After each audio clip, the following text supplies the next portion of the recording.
and it's the camera. So it has that single camera setup on the back, like I stated, a 12.2 megapixel wide-angle lens, and there is kind of a flip-floppy debate with this type of device, even with the Pixel 4. And the problem with this device was ultimately that when you had a phone like this, one of its biggest selling points wasn't the, premiumness of it, it wasn't the screen, it was the camera and the software. And the camera of it, I think, was great at the time. The quality of these photos are still really good, but the problem is that because we only have that single camera setup, it has already kind of become outdated. So what does this mean? It means that pretty much because we only have that single camera setup, we don't have that telephoto lens or an ultra wide sensor or any of those cool features that some of these newer phones have. You're already kind of outdated in that standpoint. On top of that, we don't have 4K at 60 on this device.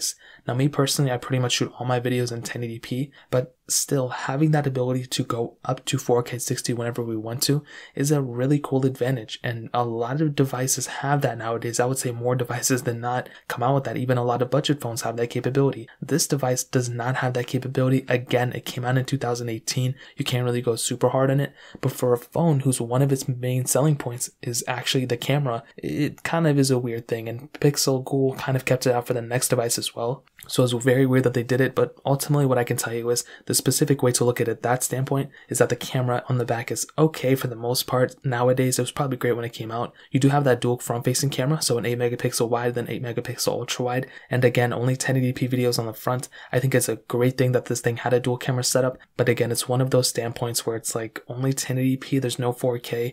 A lot more people nowadays, I feel like, use their front camera more than their back camera, so it's kind of one thing to keep in mind. But in terms of the camera, I'll say it's kind of probably like a 6 out of 10 nowadays, to be honest. I think the quality is good, but the lack of the features and the lack of resolutions and the lack of lenses, I mean, that's kind of a big thing to keep in mind. So in terms of that, that pretty much covers it up. Now